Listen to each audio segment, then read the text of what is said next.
Good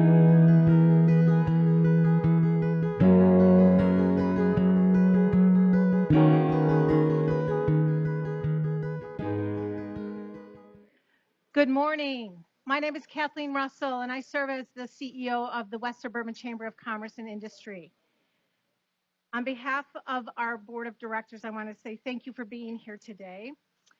Prior to the program, I would like to invite Dale Lilburn, who is a former treasurer of the chamber, to lead us in the Pledge of Allegiance.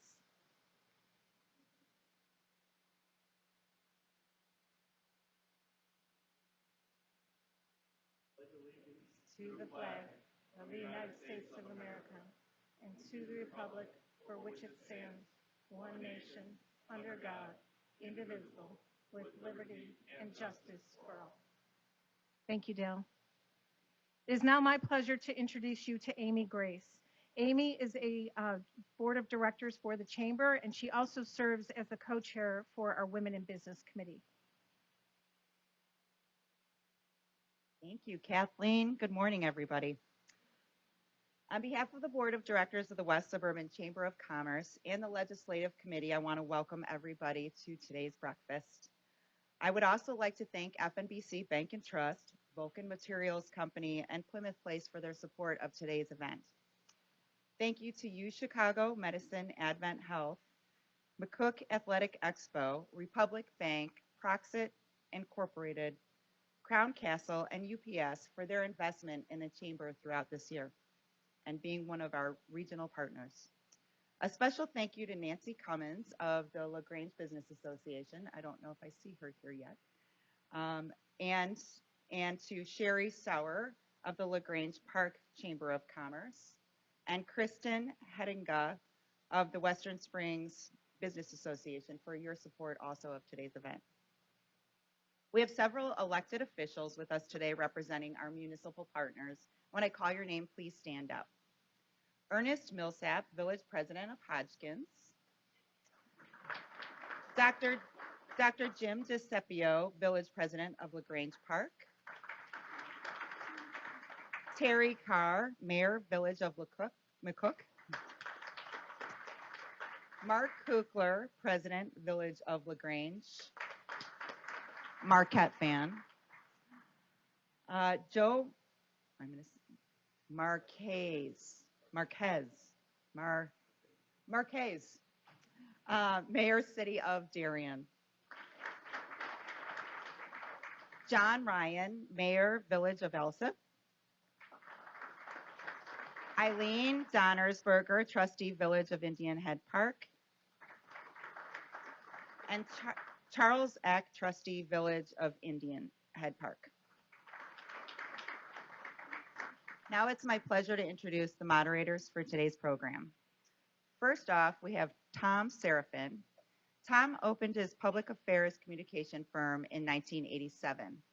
Since then, he has created a unique space in the world of public affairs in Chicago and across Illinois. Tom's counsel, strategic planning, and crisis management skills are widely sought by Fortune 500 businesses, government agencies, nonprofits, and the news media. Most of you have seen him on TV or heard him on the radio.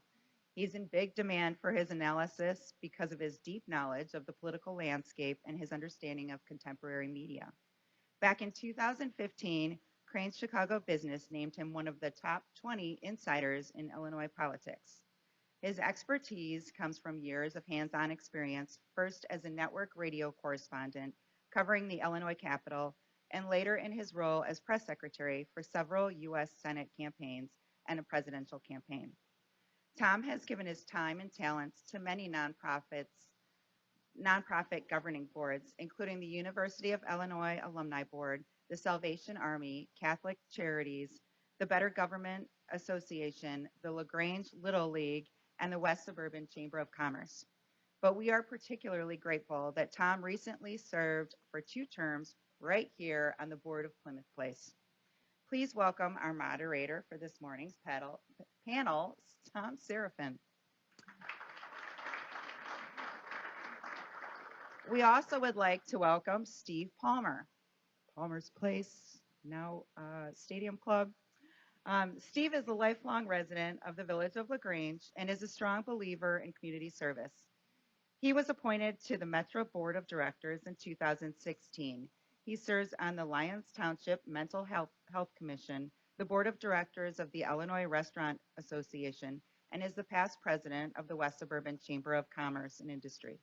Steve is also, as I mentioned, the owner of Stadium Club at the Max in McCook. So go say hi to Steve at the club.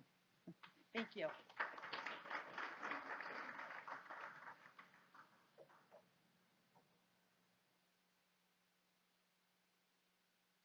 Thank you. It's nice to be back home. I mean, last week, my wife and I had a chance to spend some time here during the Holy Week services over at St. Francis Xavier.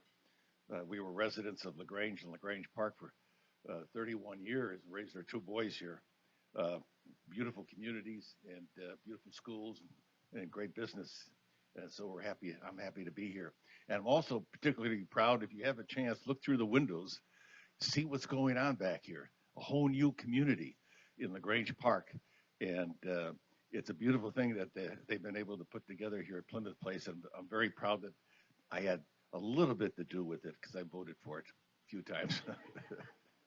So we'll get started here in a minute or so. But before we do that, I thought we would recognize a good friend of the West Suburban Chamber of Commerce and somebody that spent a good time in the entire western suburbs, just helping people out, helping their communities out.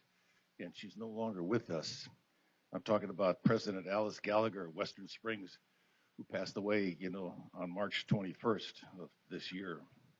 She was an attorney. Alice's political career began when she was elected to the village board in 2013. And then she was twice elected mayor of Western Springs. Many of us in the room knew her and worked with her very well. As president, she served on many civic organization committees, and in February 19, Alice was appointed by Governor Pritzker to serve on the Illinois Tollway Board, where she was chair of the Audit Committee and member of the Finance Administration and Operations Committee and the Systems Review and Customer Service Committee. I mean, she just worked and also did such a great job with her family. President Gallagher was a great friend and supporter of the West Suburban Chamber of Commerce and Industry. And on behalf of our board of directors and legislative committee, please join us in a moment of silence to honor Alice.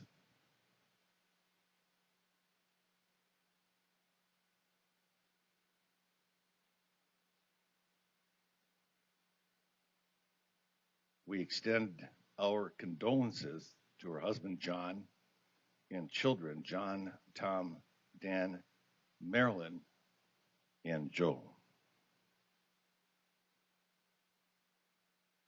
Now we'll get on with our morning program. Thank you for that. Dr. Jim DeCipio is one of our first panelists. A lot of us know the doc, or we call mayor or president. Jim DeCipio was first elected as LaGrange Park's 25th president in 2005 and was reelected to his fifth term in April 2021. Quite a record. Having lived in LaGrange Park for over 4 decades, Jim has actively served the community on the village's zoning board of appeals, the community park district, the school district number 102 board, and Little League Baseball. Jim served as the president of the Proviso Municipal League and has held leadership roles with the West Central Municipal Conference and CMAP, the Chicago Metropolitan Plan Agency for Planning. So if you want to know what's going on in the future of this metropolitan area, he's a good one to talk to. Dr. Jim DeCipio, please come up and take your seat. Thank you.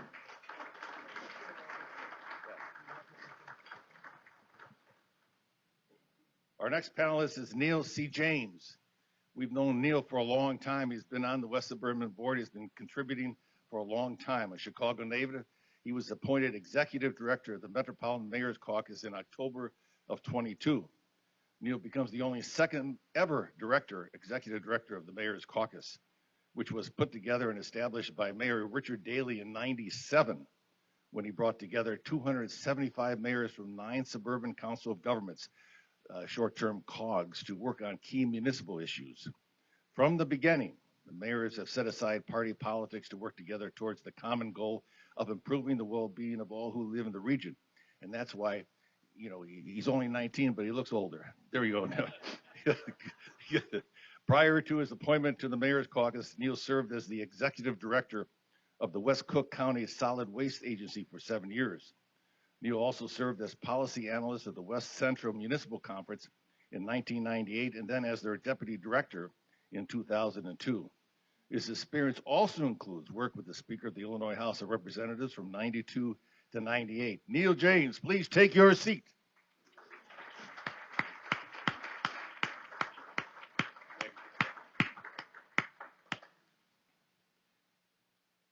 Our next panelist is Mayor Joseph Marquez.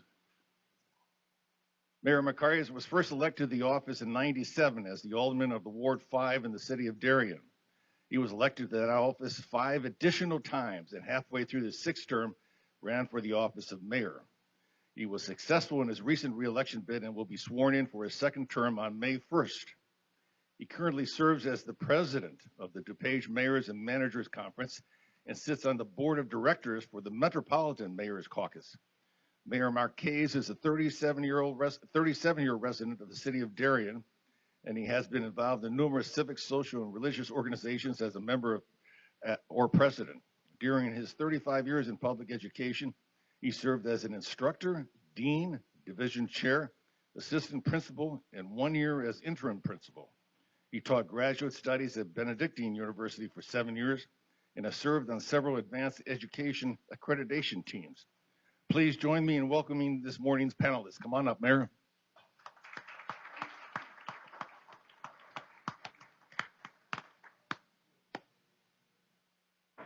Well, I've just asked the mayor what he taught, social studies and English, and how to be the best panelist at these kinds of events.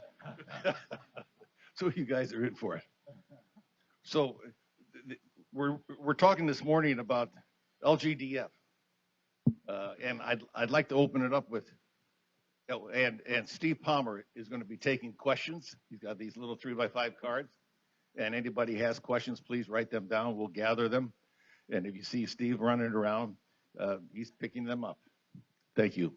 So Neil, LGDF, years ago in 2011, state government was funding us, cities, giving people back their money, 10% of their money. That was kind of a nice idea. In 1978, I worked for a U.S. Senate candidate who had an idea called revenue keeping, that your federal taxes should go to Washington, D.C., but they should get an automatic 10% return to that particular state. So we gave them $10, we would get 10% back. We would get $1. And people liked the idea, but it never went anywhere in Congress, but it did go somewhere in Springfield.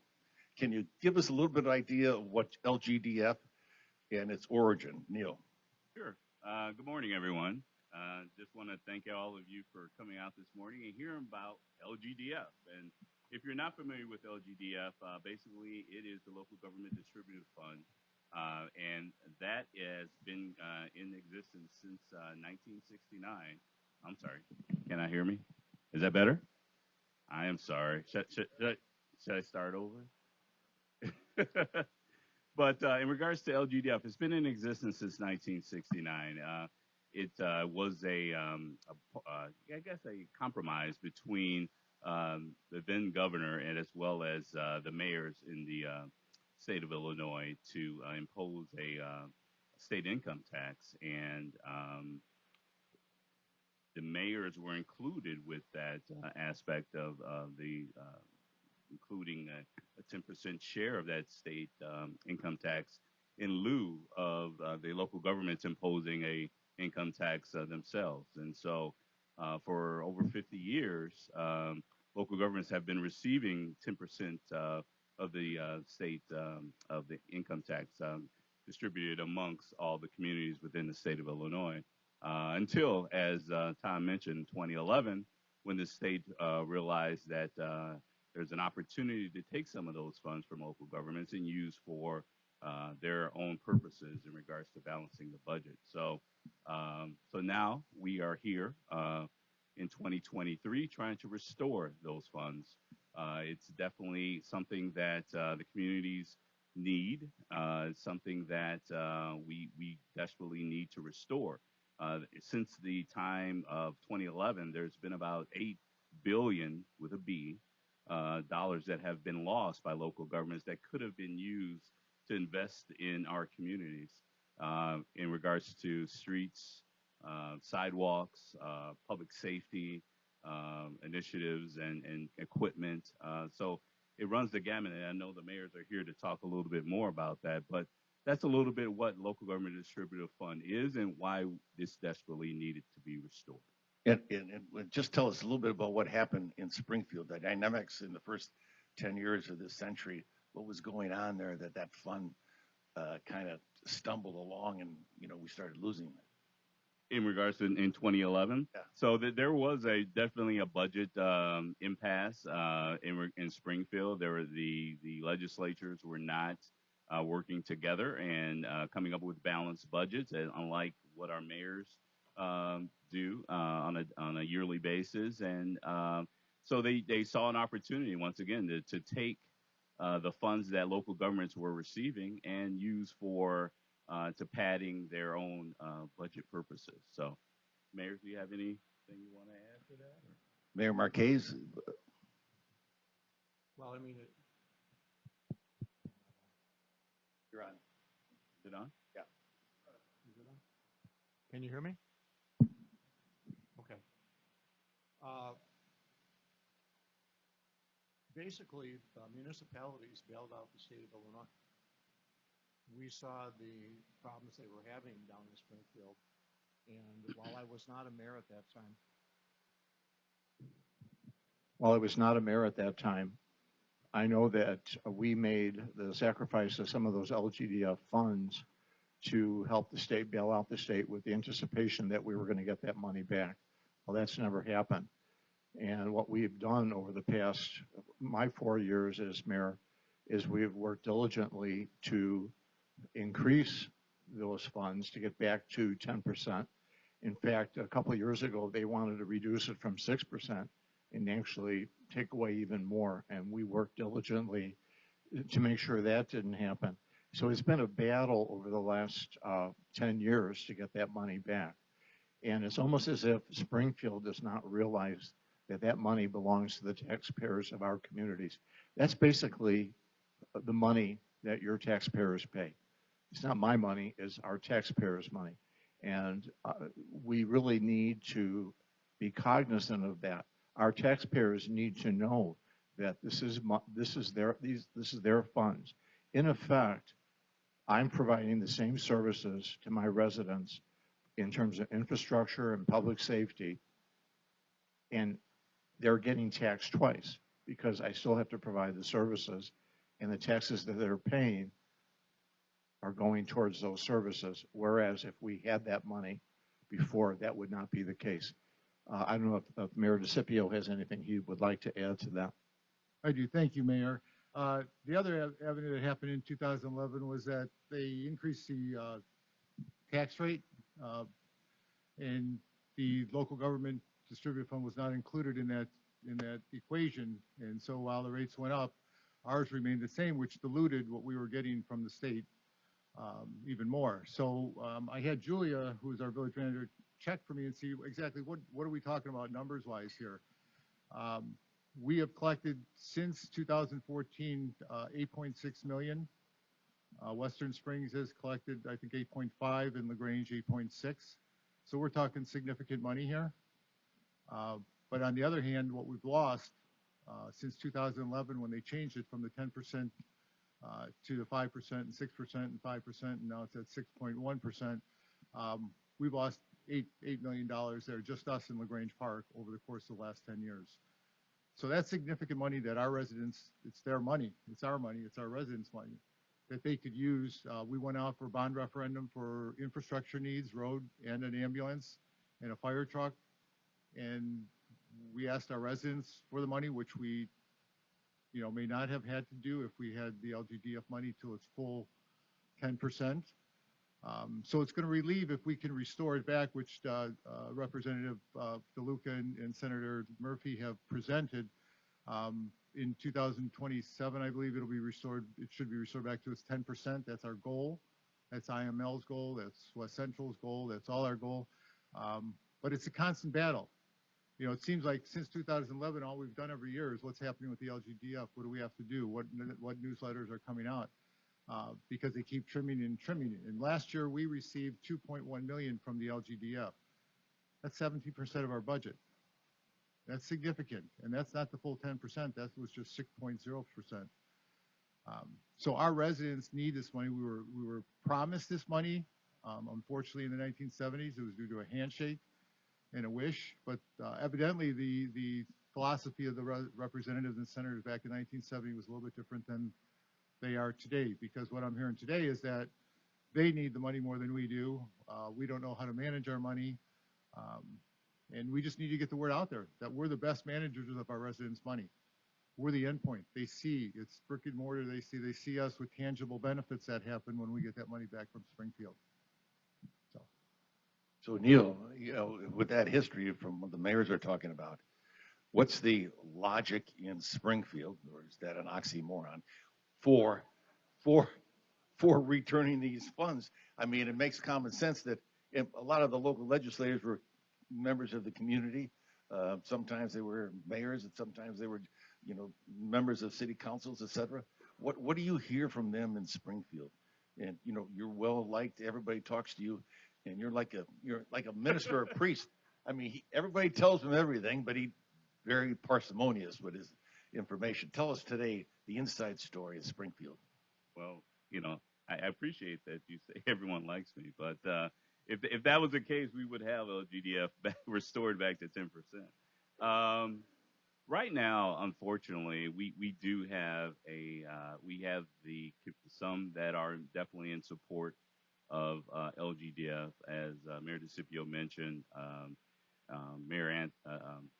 Former Mayor Anthony DeLuca, who's the state representative from Chicago Heights, has definitely been a champion, as well as Senator Laura Murphy and Senator Don DeWitt, who's also a former mayor. They have definitely been our champions down in Springfield. However, there are some individuals down in Springfield who feel, you know, we're not around when, as the mayor mentioned, that handshake deal was done in 1969, and they feel that, you know, local governments really don't deserve those funds. They feel that local governments are flush with funding in regards to cannabis money that has come in from the state, as well as gaming dollars. But unfortunately, those dollars do not equal the amounts that local governments would have received from LGDF. So we do have some supporters in leadership that have been definitely supportive of us.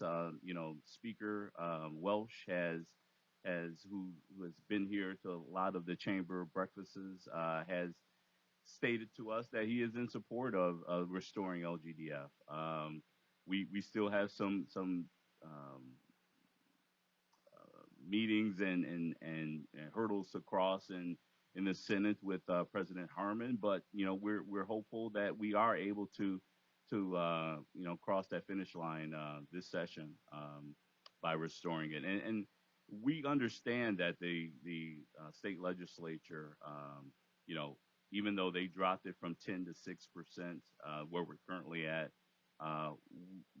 we're willing to work with the legislature in regards to restoring those dollars on a slower basis per se. We're not looking for it overnight, the entire 10%, but you know, on a gradual basis, you know, maybe 8%, 9%, and 10%, whatever the legislative how it entails. But we are willing to negotiate with the legislature and try to work towards some type of compromise. So, If I could mention, we have spent considerable time meeting with members of the state legislature, simple senators and state representatives. And one of the questions we ask is, what could we do? What could we do different that's going to help us and assure that we're going to get these monies back? And they were very open. They were very honest with us. And several of them kind of looked at us a little mystified, like they really didn't understand why we weren't getting that money. And I agree with Neil. Some of the people that are in the state legislature weren't born when the deal was made between Daley and Ogilvy back in the late 1960s, early 70s. And when we deal with them, they care very much. They speak to being supportive. Uh, just to give you an example, last year, Representative DeLuca offered his bill. And we worked hard to get members of the state legislature to support that bill. We had 85 members support that bill. And never came for a vote. And it didn't come before for a vote because the governor did not want it to come before a vote. We met with the governor privately. 8 of us sat in his office, and I kiddingly told him, today's my birthday, and for my birthday, I want you to give us 8% LGD up. And he said, happy birthday, Joe. And that was about it. And never came to fruition where those 85 people were able to vote on that issue. So there's some reluctance down there. And I think the other thing is you have state legislators who have their issues. People are concerned about education. They're concerned about other things that are a priority to them. And our goal this year, when we met with them, was to make sure the LGDF became a priority. It moved up in terms of the rank. The other thing I didn't mention before was municipalities depend on LGDF money. LGDF impacts every municipality in the state of Illinois, some more so than others. In Darien, LGDF is about 14% of our total revenues. But there are south suburban communities where LGDF is like number one, their number one source of revenue. South of I-80, it's more of a resource for people. So we're not talking about something that's only going to impact a few communities. We're talking about something that impacts all communities within the state of Illinois, and it impacts them differently. Whereas in Darien, we may have to do certain things to make up for that difference. Other communities have to make harsher decisions with regard to cuts. And as long as the state is going to continue to mandate pension programs, body cameras, things like that, we have to have the dollars to do that. And basically what we're saying is we have these obligations. You need to give us the funding to do that so that we don't have to tax our residents. In Darien, we've raised our levy once in 25 years. So we're able to survive by only doing that one time. But my police pension fund is going up. And it's going to go up and it's going to exceed my real estate taxes that my residents pay in. And then we have to talk about potential cuts to other services or even the possibility of raising that levy. So it has a significant impact on Darien, but it has even more significant impact on other communities throughout the state. Mayor, you tell us a little bit about the conversation that the governor, why did the governor say no, or why did the governor not attend to that particular issue? And he's an educator as well as you, because I read today that he was at Harvard yesterday. He was very cordial. We each introduced ourselves. There were 8 of us that sat around the table that day. We talked about the resources the state had last year, almost $2 billion. And the governor, he looked at us and said, this is not a good year to give you back LGDF. He said, I want to put more money in the rainy day fund. I want more money in education. I have the unemployment insurance that we have to put money in to fund. He said, next year, 2023, would be a better year to come down to Springfield and ask for that money. So we are definitely going to go and remind Governor Pritzker that he told us this was the year that we should ask. And the money's there. That money is there this year. I mean, and don't get me wrong, he was very polite, very cordial, but he definitely had other priorities besides municipalities. He said he wanted to make an investment in other programs. Think about it. Those of you who are elected officials, those of you who had your communities, don't you know better what's good for your community? If you were given that money, wouldn't you make the wisest decisions with regard to where that money goes? Think about that, okay? Because I know that in Darien, we know where that money needs to go, more so than the state. But the governor felt at that time that the state could make a better decision where that money was going. And that's one of the reasons we didn't get that vote last year. And this year, we're going to make sure we get that vote. Thank you. And, you know, before we go to Mayor DeCipio, when are you going to Springfield? Some of us are going down on the 18th. On the 18th, there's going to be a subject matter hearing. Representative DeLuca is having that on the 18th, I think about 4 o'clock in the afternoon. They would like mayors and representatives down there.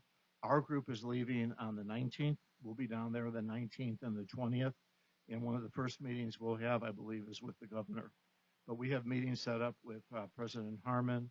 We have meetings set up with Senator Curran. We have meetings set up with, I believe, Representative Speaker of the House Welch. And we're going to kind of renew some of the relationships we developed over the last 3 months as we've met with these people individually. I think I've met probably 10 to 15 individual representatives since January, and I'm going to renew some of those relationships and just remind them that, you know, you talked to us in January and you said you were supportive and you understood our need. Well, now push comes to shove. Here we are. Well, great. And your organization, the DuPage Mayors and Managers Association, one of the cogs of all the mayors that Neil represented, the 250 or so mayors from the surrounding areas. What are you doing? You have a website. Tell us about your website. How anybody in this room wants to be helpful. Tell us a little bit about what the website's about and how they can be helpful to your cause in Springfield. We have a website called Invest in Communities. There's a social media platform that all of you could use. If your COG directors would get that out to you. I'll give you, for instance, there's a letter that looks like this. That's part of that social media program. This letter is going to go out this coming Thursday in my Darien Direct Connect newsletter. There's also a letter which I've signed as a part of DuPage Mayors and Managers, which is going out to different state legislators. John Curran's going to get it, Ann Stauber Murray's going to get it. There's a number of them that I'm going to send it to. And not all of them are my representatives, but they're people that I know, people that I met, and it's my way of reminding them, we need your help down in Springfield. I believe that that website is something we currently are using in Darien, and a lot of the municipalities within DuPage Mayors and Managers are using it. I think, Neil, you're using it as well. You want to address that at all? Sure. Thanks, Mayor. I mean, the website, once again, is investincommunities.org. Definitely, it is live. And it is definitely, you can definitely find a lot of information upon that website. The partnership is as the mayor mentioned, is all of the councils of government. So there are 9 councils of government in the Chicagoland region, West Central being one that represents the communities here in West Suburban Cook County, DuPage Mayors and Managers, as well as the 7 other councils of government in the metropolitan region. But also part of the partnership with that is, you know, the Mayor's Caucus, which the organization that the mayors are also a part of. We represent 275 communities in northern Illinois, but also the Illinois Municipal League, which represents all of the municipalities in the state of Illinois, is part of this coalition as well as the Association of Counties, because counties also receive funding from this. So that's something that we also have to be remember as well. So definitely have an opportunity to look up that. You will see some, as the mayor mentioned, social media forecasts that'll be going out on Facebook, I believe Instagram, and all those social media sites. So definitely look for that. Communities are just starting to put those out there. So, but if you have any questions, an opportunity for you to ask questions on that website as well. So once again, investincommunities.org. Thank you. And am I correct to say that you have all the cities in the state of Illinois Oh, yeah. involved? I mean, Okay. it is the number one issue in the state of Illinois for all municipalities, local government distributive fund. And I think the legislators, uh, How can they say no? well, they have, in all honesty, yeah, and I'll speak because I'm not, I'll be a little bit more candid. It's tough, I think, for the legislators to give that money up. I mean, they took it in 2011, and they've used it for their purposes since that time, and it's tough, I think, for them to relinquish it. So, and that's why we're willing to work with them and see if there's an opportunity to gradually provide those funds back to the local governments so that we can get whole again and restore those funds back to the 10% level. So, Mayor, Yeah, I'll just speak briefly on the Invest in Communities website. I went on it last night because we had a little Zoom meeting yesterday about what we're going to do today. And I went on it last night, and it's just an unbelievable website. It's got all the information we need to get out to communities, different various groups. One question was, what will communities across Illinois do with the funds the General Assembly owes them? And the answer is a whole lot. It's gotten to that point where we need these funds to continue. Julia just handed me, we have $11 million flooding, large-scale flooding project we want to do. We've got $13 million in a lead service line. The other thing that they're doing is two other things. Unfunded mandates are a big issue with the state that they're imposing upon communities that have to pay for things they want done with no funds available. And they've recently instituted in the last couple of years a 1.5% administrative fee to give our funds back.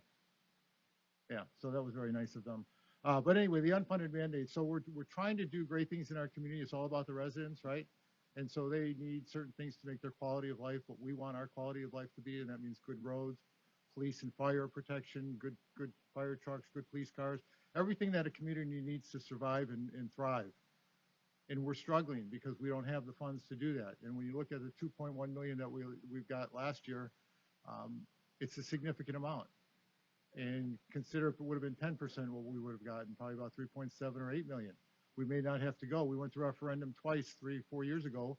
It did pass because we showed our residents the value in what we were doing, and that was infrastructure, roads, and a fire truck.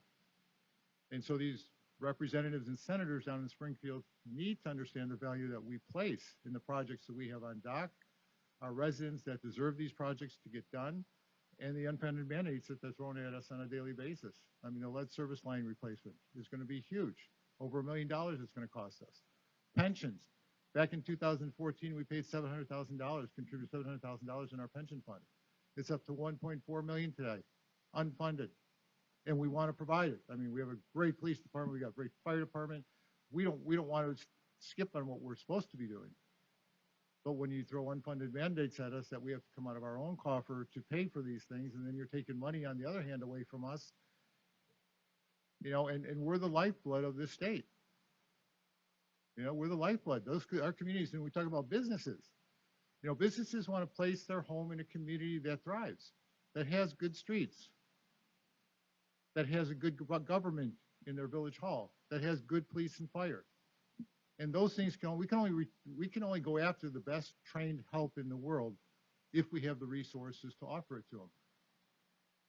And the LGDF plays a significant role in us getting access to funds that are going to help all of us because it's on a per capita basis. So all communities are dealt the same way. We're all in the same boat. That's why the census was so important the last time we went through it, is because they look at what our numbers are. So yeah, so it's a big hit to take. And we're since 2011, it's been nothing every year except what's going to happen, what do we do? This year I see a great push, a big push from Representative DeLuca and Senator Murphy and DeWitt and Mayor McCasey here, and it seems like we're starting to get the train going, and it's getting, according to Mr. Palmer here, we're getting the train out of the station and it's starting to go down the track and get some steam, and we hope that someday it'll reach the station where we see our full capacity of 10%, and our residents will get the services that they need, because otherwise, if we don't, what'll happen is we'll have to either impose a tax or cut services, and nobody wants that. Not under our mayor's administrations anyway. Thank you. Before I turn it over to Mr. Palmer with questions, one question about the elephant in the room. The new mayor of Chicago doesn't take office to May 14th, I think. you're going to be down there in April. Legislative session is over with sometime in May, right, Neil? Correct. Mid-May. Yeah. So where's the mayor on this and his or hers 34, 30 votes in the Springfield? And, you know, I would think a little push from the mayor would go a long way down in Springfield, especially with the governor who wants to be, you know, the person in charge. I thought it was interesting the other day. I saw a picture of the new mayor down in Springfield talking to the governor with regard to several of the programs he wanted to initiate. And I thought, boy, would I love an opportunity to have a one-on-one with J.B. Pritzker and talk about LGDF. He was talking about other programs.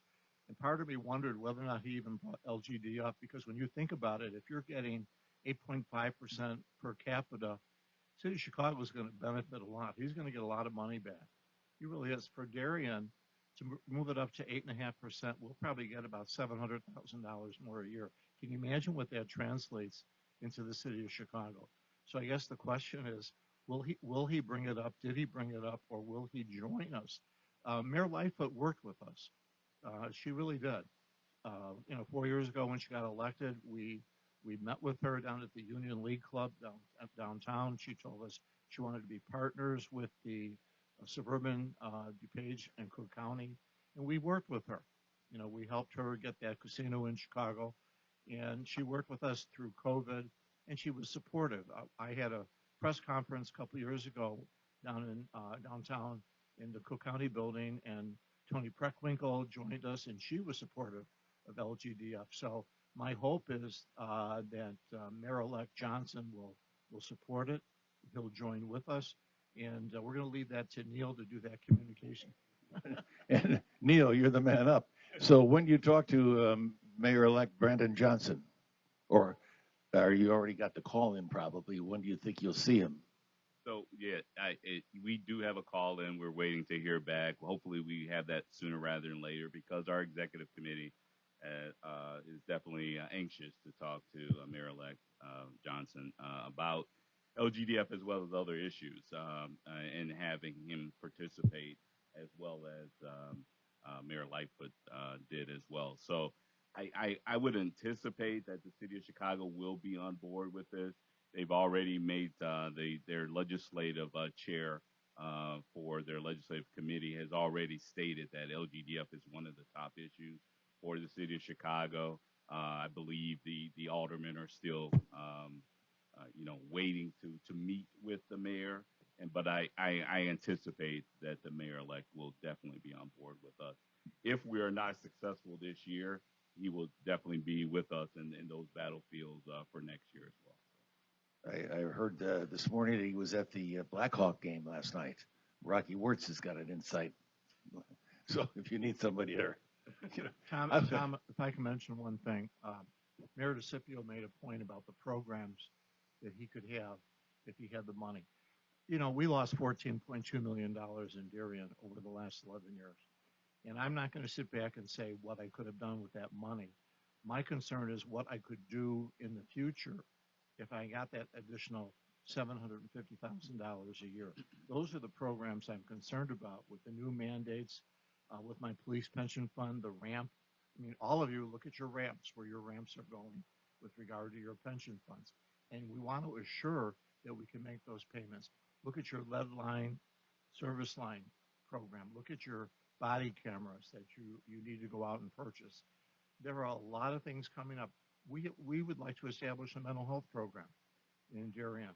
That money would go a long way in terms of establishing a mental health program. So it's not so much what we lost, it's what we could be doing in the future if we get that money back. Okay, thank you. I'm going to turn over to Mr. Palmer.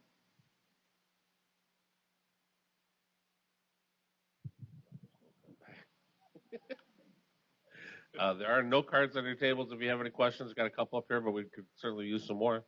I can address really quick that I was at the Blackhawks game last night, and the mayor did not get the greatest reception, or the mayor-elect did not get the greatest reception when he was introduced to the crowd.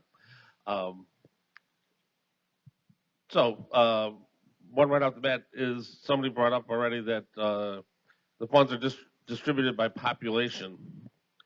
Do you think that's the right way for these funds to be distributed to the local communities? Or is there a better way to share the wealth with our smaller towns and our larger towns that we have? For instance, Indian Head Park would be one of our smaller communities, and LaGrange Park would be, larger in population. So, Yeah, Steve, I don't think we have a problem with the way, I don't have a problem with the way it's been designed with per capita. I think it makes it important that we then, during census, make sure that we collect the right data.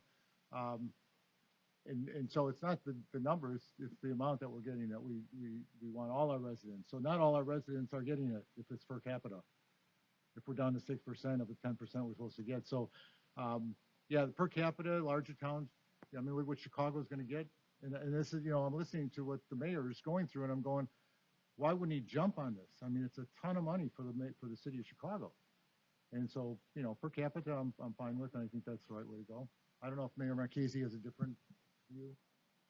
No, I think the per capita approach is very fair. I mean, after all, that's what your residents are sending to Springfield. Getting that back on a per capita basis, in my mind, is the fairest way of doing it.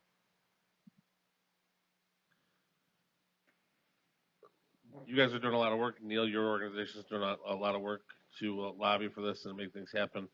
What can we sitting at the table here do? And obviously go to the website would be one. But can you name any specific things that the people in this room can do to help get this passed? Besides going to the website, which I think is excellent, I think that the best thing you could do if you're elected leaders is to get a hold of your state representatives and let them know that you need them to support Anthony DeLuca's bill and Laura Murphy's bill. There's really nothing better than you can do. If you can go down to Springfield and meet with them and let them know that you need their support of Anthony DeLuca's bill. By the way, Representative DeLuca's bill has a provision, not the bill, but he has a provision in that if you support his bill, that you're willing to say to the governor, we're not voting on the budget unless LGDF is in the budget. And I think that if you get, I think we have, I don't know, Suzette, I think we have about 25, 30 people that have signed on to that bill. I'm not sure, legislators. But that's what the best thing you could do is you can call your state reps, write letters to them, go down to Springfield. And now if you're not an elected official and you're a business individual within this community, again, let them know the impact that's going to have on LaGrange or Darien or whatever, or Western Springs or whatever community you represent. Yeah, I would just add that, as the mayor mentioned, everyone definitely call their legislators. It's definitely important because, the invested communities is all of our communities. So I think it's definitely helpful for the legislators to hear from the elected officials as well as those who are not elected, because they definitely listen to those, to you, the constituents that they represent and who voted them in. So it's definitely important that we have that communication with them. And also, as the mayor mentioned, just going to the website, signing up, and being supportive of the elected officials and mayors in the state as they march on to hopefully victory in this session. Thanks, Neil. Yes, the residents, right? So starting with the grassroots program and making the residents aware of, and that's what we need to do too. We have LaShawn Ford and Speaker Walsh as our representatives, and both of them have voted in favor of it. However, we're still going to do a writing campaign, because I think the more letters that Speaker Welch or LaShawn Ford can bring, or Representative Ford can bring with them to show these representatives that are not voting in favor of it, that they've got the support in their constituents. But they need to buy in. We need to have more programs so that we can explain, like we're doing here this morning to you folks, explain to our residents what this is all about, what's at risk here for them, because they look at us and they don't know, how come our sidewalks aren't getting done? How come our roads aren't getting done? Well, here's one reason where we can do some things that we need your support for. And to let everybody know, you can call your state representative, your state senator, and even if he doesn't get the aide or whoever answers the phone, let them know that you are in favor of this, know that the DeLuca bill, have that when you make that call. All you have to do is say, I just want the representative or the senator to know that I am in favor of this. I would like him to support this. That goes a long way. That list gets carried through. So you don't necessarily have to have a conversation with your representative. If you can, that's great. but just something as simple as leaving a message to let them know they do get that. They do look at those numbers and the pro and the con column before they go and make their decisions, and so that does go a long way. Um, since it's such a sexy subject that we have going on here today, the questions are just pouring in. But I would ask Neil and the two mayors. This is obviously a number one issue that we have locally with Springfield. We're going into a legislative session where we have a new House and Senate, obviously, and on one side of the aisle, we've lost leadership from this community. What do you guys think are the top issues going forward, and what should we be watching for here as the Chamber Legislative Committee?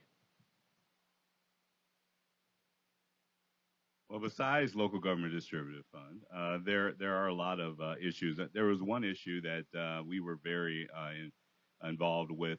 There was an anti-TIF piece of legislation that was moving forward in the General Assembly that the mayors were very vocal upon, and the sponsor did not call that bill when at the very last minute the chairman of that committee felt that the support was waning from those on the committee, and the bill was not called. So that was definitely one of the top issues that the mayors have definitely been tracking this session. There are also a lot of definitely unfunded mandates that the mayors are looking at and trying to stop as well. Each year, the legislature has introduced pieces of legislation that provide, our past issues or funding has been passed on to local governments. And as Mayor DeCipio mentioned, that it's unfortunate because a lot of the communities do not have that capability to fund those unfunded mandates. So we've been definitely tracking those. The session is midway through. They return next week. They've been off for the last 2 weeks for I guess spring break or Easter break or whatever they call, and yeah, election. But they return next week, and that's when we will be down next week to definitely fight on LGDF. That it definitely that is our number one issue. But there are, as you mentioned, Steve, there are definitely a lot of other issues that we're definitely keeping our eye on and monitoring this upcoming session. So yeah, definitely more to come. And if our councils of government, Suzette's here from DuPage Mayors and Managers, and I know Rich Pellegrino, who was here from the represents this region from West Central Municipal Conference. They're definitely keeping an eye on those particular issues as well. So that will impact all of our local governments. So. I would also say that I know that our CEO of the chamber will be going down next week with some people also lobbying and working on behalf of the chamber, and certainly this will be the number one things that they'll be discussing with leadership. Question to the mayors and even to the mayor's caucus, just quickly, for those who are not in government in the room, but that are interested in things in their local community and want to get messages to you as the mayors and things. What are the best ways to talk to you about things that they have going on in their community? Maybe they need to get their sidewalk fixed or whatever it may be. How do you like to communicate with your towns and get feedback from your communities? Well, we like to hit it head on and have either them reach out to the village hall, or we'll get their numbers and reach out to them. We send announcements about all our information that we're doing downstate or with any project in our newsletters. We have a quarterly newsletter. We have an e-brief, which is online information for our village. But we're out there hands-on, and if anything comes across, our ladies and men at the front desk take care of it. So we're actively pursuing it. This LGD stuff was sent out in our newsletter, e-briefs, weekly assessments. So we get the information out there, and we hope that they read it and get back to us. So we're hands-on, Steve. Yeah, we have a newsletter, a printed newsletter that goes home 4 times a year. In fact, the latest issue just went out the other day. We have a weekly electronic newsletter called our Darien Direct Connect. I write a mayor's message in that every week. that has all the pertinent information, up-to-date information. I'm in the office every day at City Hall. I took a part-time job, made it a full-time job. I'm fortunate enough to be retired from public education, so I have the time to be out there. I enjoy going to civic events, gives people an opportunity to question me, talk to me at those events. But my phone rings a lot during the day. And I love getting emails from people asking questions. I love getting the phone calls. I find it really amazing. Sometimes I'll go to my phone, I'll have a voicemail message. Somebody will say, will you call me back? I call them back and they go, who is this? And I said, well, this is Mayor Marquez. And they go, really? You're really calling me back? I said, well, you asked me to call you. So I like getting phone calls. I like talking to people on the phone, finding out what's going on. I have a wonderful staff. If it's something I can't address, I'll find someone at City Hall who can deal with the issue. So we invite phone calls, we invite emails, and again, we feel we have a good communication network with our Direct Connect and our newsletters and our Twitter account and Facebook. So we feel we have we know we miss certain people, and we're looking for ways of improving, getting to the senior citizens and getting them an opportunity to get information to us. And so we're working on that, but we feel everything, the lines of communication are there, and we're a very transparent community. Definitely, you can definitely contact. I have business cards here that if you would like one. But our website is mayorscaucus.org, and you can definitely contact us at any time. As same as the mayor mentioned, we're also on social media as well. So definitely feel free to contact me at any time. My business cards has my office number, my cell phone number. So as I tell the mayors, I'm always 24/7. So but they respect me a lot, so they don't contact me all the time at night. So, but I appreciate that. But yeah, that's our information. And I definitely look forward to handing out cards to anyone who wants one. Well, we really appreciate all of you showing up this morning. We made a lot of calls. The chamber worked on it. The legislative committee worked on it a long time. You truly are, and it's easy to be nice, but in this particular case, it's the right thing to do.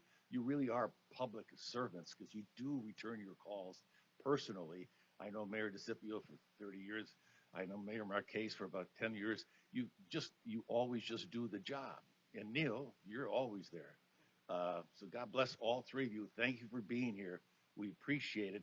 Again, the website for Mayor Marquez is investincommunities.org. There's information there. It's easy to reach your legislator, send those letters. Is the Mayor's Caucus.org as well. Very easy. And Mayor DeCipio, they have a wonderful website that I think, you're wonderful. Julie takes care of all those pieces of government. So thank you very much for being here. Let's give them a big round of applause for showing up. Good job.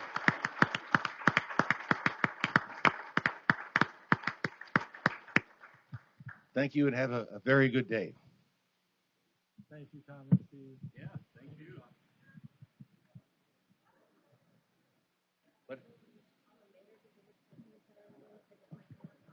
Before everybody leaves, if we could have all the village presidents and the mayors that are in the room up here for a quick photograph, and our sponsors, if they could come up here quickly just for a quick photograph, mayors, presidents, and our sponsors.